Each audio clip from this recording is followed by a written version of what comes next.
Hi, I'm Princess India, licensed professional counselor and author. Today is National Mental Health Awareness Day, and I'm here to share some practical tips, tools, and resources to help you care for yourself, boost your mental health, and live your very best life. Check on your strong friend. And by strong friend, I mean you. Check on you. And strong friend, make sure you ask for help when you need it. None of us are superhuman. We all sometimes get tired or overwhelmed by how we feel or when things don't go to plan. If things are getting too much for you and you feel you can't cope, ask for help. Your family or friends may be able to offer practical help or a listening ear. And in the event that you can't get some support there, there's always a friendly local neighborhood therapist right around the corner. And by corner, I mean online. A change of scenery can do wonders for your mental health. It could be 5 minutes to stop and clean your kitchen or clean up your den. It could be taking an hour-long lunch break. It could literally be taking another way home from work, or maybe even on the weekend, being a tourist in your own town. A few minutes can be enough to de-stress you. Give yourself some me time. Ever find yourself working on a project for work or maybe a paper if you're in school and getting extremely frustrated and getting to a point where you're procrastinating, the deadline is right around the corner, but you just can't seem to bring yourself to do this particular project and or paper? Well, do something that you're good at. What do you love doing? What activities can you lose yourself in? What did you love doing in the past? Enjoying yourself can help beat stress. Doing an activity you enjoy probably means you're good at it, and achieving something most certainly boosts your self-esteem. Give it a try. I always tell my clients that acceptance is the lifeblood of healing. It is the all-important first step. The number one thing we want to accept is ourselves. It's much healthier to accept that you're unique than to wish that you were more like someone else. Feeling good about yourself boosts your confidence to learn new skills, visit new places, make new friends. Good self-esteem helps you cope when life gets difficult. It can also help you turn your life around. I'm sure we've all heard the phrase, you are what you eat, or I eat, therefore I am. And, I myself love snacks, therefore I'm a snack. Okay, I'm totally kidding. But honestly, what you eat is very important to your mental health. Your brain needs a mix of nutrients in order to stay healthy and function well, just like the other organs in your body. A diet that's good for your physical health is also good for your mental health. So think about that, my friend, next time you're heading for the snacks. Can't be a snack forever. Talking about your feelings or even writing about your feelings can help you cope and deal in times when you feel extremely troubled or extremely overwhelmed. So try it out. Next time that you're feeling overwhelmed, call your best friend or grab a notebook and write about it.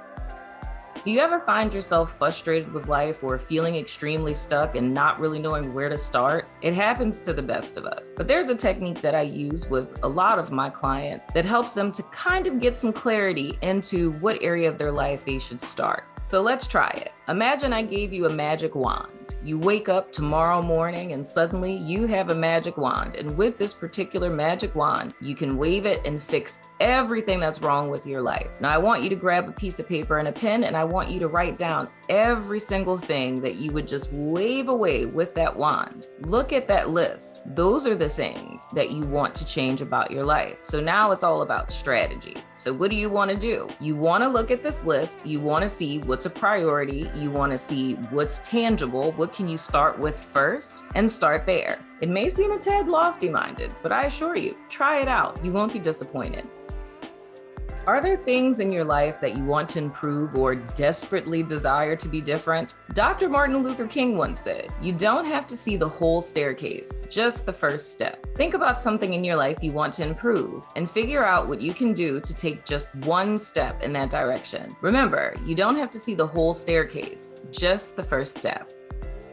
If you're stressed at work or feeling extremely overwhelmed or even feeling that life is getting a little monotonous, plan a staycation or camp out in your backyard. Yes, I did just suggest that you camp out in your backyard. Money is tight for everyone these days, and the pandemic has limited most global travel. Don't let that stop you from planning a mini vacay. Research has found that the act of planning a getaway and having something to look forward to can boost your overall happiness for up to 8 weeks. Why would we not want to camp out in our backyards and take a staycation? I'm just saying.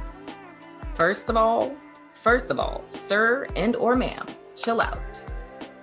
Chill out. A growing number of studies are finding that keeping your house chillier at night decreases insomnia and supports a good night's sleep. The optimal temperature to sleep is between 60 and 67 degrees Fahrenheit. The great poet laureate Maya Angelou once said, "There is no greater agony than bearing an untold story inside of you." If you're not yet ready to start therapy and have personal experience or struggles with your or someone you love's mental illness, health, addiction, or recovery, share your story and connect with others who share your journey in an online community, forum, or anonymously on a blog or Tumblr. A popular hashtag many people use is mental illness feels like.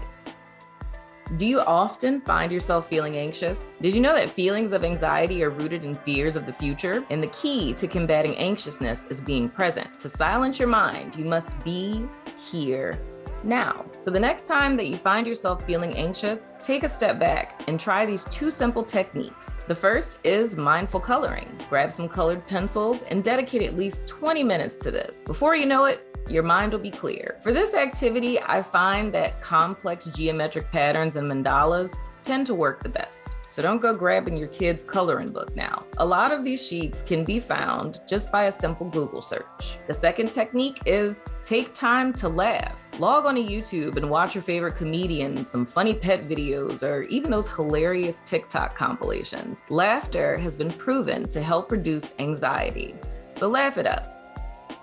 Start taking mushrooms. Yes, you did hear me right. I did indeed say to start taking mushrooms, but one particular mushroom. Lion's mane mushrooms are proven to improve mood, focus, and rebuild the neural pathways in your brain. And of course, they're a legal dietary supplement available at your local health food store.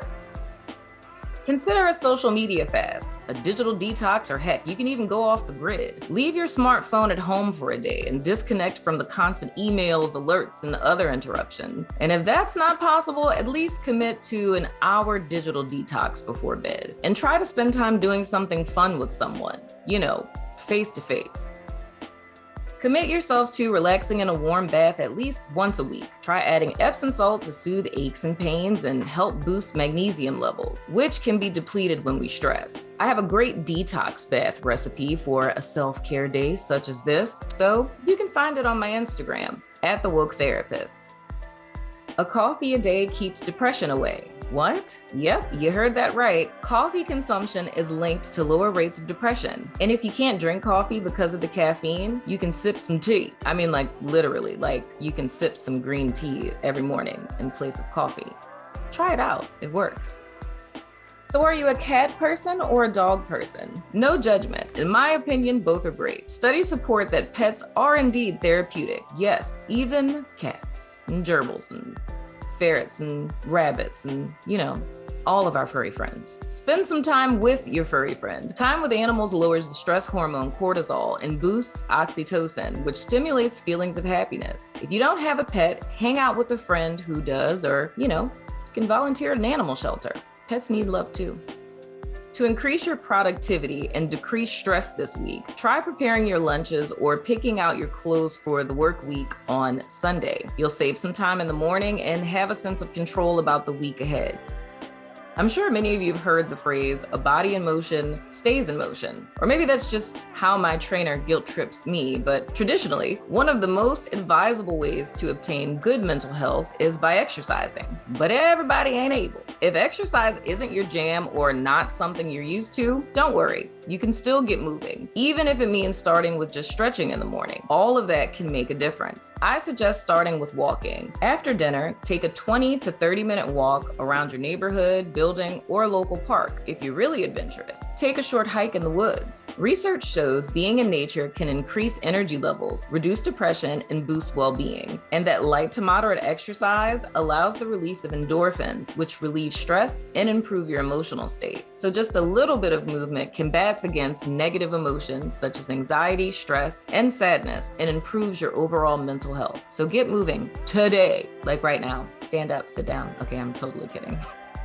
Don't be afraid to use a sick day as a mental health day. And yes, I do promise not to tell your boss. Sometimes life can get extremely overwhelming, and we come to a place where we don't know if we're coming or going, or what's up or what's down, or what time practice is, or what time we got to pick up the kids. And if ever you find yourself losing yourself, as if you can't get a handle on things, that is a perfect time to call in sick to your job. Yes, I am saying it. Call in sick to your job. Use that sick time. Hopefully you have some left. Use that sick time as a mental health day. And when I say mental health day, I don't mean to run around and do errands and detail the car and reorganize your closet. Literally make it a self-care day and focus on you. Turn off your phone, relax, make yourself a priority. Your mental health will thank you. A secret elixir proven to boost your mental health, and something that is often overlooked, is that good old vitamin D. Yeah, the one that you get from the sun, or you can, buy it in vitamin form. You nasty. Do your best to enjoy 15 minutes of sunshine and make sure you apply sunscreen. Sunlight synthesizes vitamin D, which experts believe is a mood elevator. So make sure you get that vitamin D. Good old vitamin D. It's great. People tend to focus on the negative experiences far more than their positive experiences. Think about it. If you receive a negative evaluation at work or miss an important question on the test, it sticks out like a sore thumb. It doesn't matter if 95% of the feedback you receive is positive. The negative 5% is what you're going to think about. This is true in just about every aspect of life. A gratitude journal will force you to put positive and negative experiences into perspective. Instead of ending each day with thoughts of what went wrong, you'll spend a few minutes thinking about what went right. Who do you need to forgive? Now, I know that this is a touchy subject for a lot of people, but forgiveness plays a huge role in your mental health. Holding unforgiveness or even resentment towards another person can greatly affect your mood, your self-perception, and it can greatly affect your quality of life. And to be quite honest, it holds you back and prevents you from being the best version of yourself. In reference to forgiveness, a question that I'm asked a lot is, how does one forgive? The short answer: it's a process, but it's a process that many don't quite understand. I mean, honestly, if you look up forgiveness in the Webster Dictionary, the definition is the act of forgiving, but it doesn't quite give you any pointers on what forgiveness actually is. There's an analogy I like to use with my clients to help them understand what unforgiveness and what forgiveness is. So to hold unforgiveness in our hearts towards another person is the equivalent of putting our hands around their neck because we want to hold this person accountable for what they did to us, which in theory makes a lot of sense. Of course, we want to hold this person accountable, but we want to take into account, while you're holding this person accountable, can they drink water? Can they scratch their nose if they need to? Can they scroll through Instagram or answer their cell phone? Absolutely, because their hands are free. But can you do those things? Absolutely not, because you're holding this person accountable. The only thing that forgiveness is releasing your hands from this person's neck and saying, universe or karma or life, I'm going to allow you to deal with it. I'm going to release it so that I can move forward with my life. Now, of course, I know this is easier said than done, which is why I said, short answer, it's a process, little something that you have to do every day, but you owe it to yourself to forgive, because you have to remember, forgiveness, holding your hands around that person's neck and releasing, it isn't for them, it's for you. Although we may find ourselves forgiving several people throughout the course of our lives, we sometimes forget to forgive ourselves. A lot of times we'll walk away forgiving another person, letting it go and moving on, but still beating ourselves up inside because we allowed a person to overcross our boundaries or violate us or betray us. So most certainly, don't ever forget to forgive yourself. For more tips like this, visit kysdc.com or follow me on IG @TheWokeTherapist.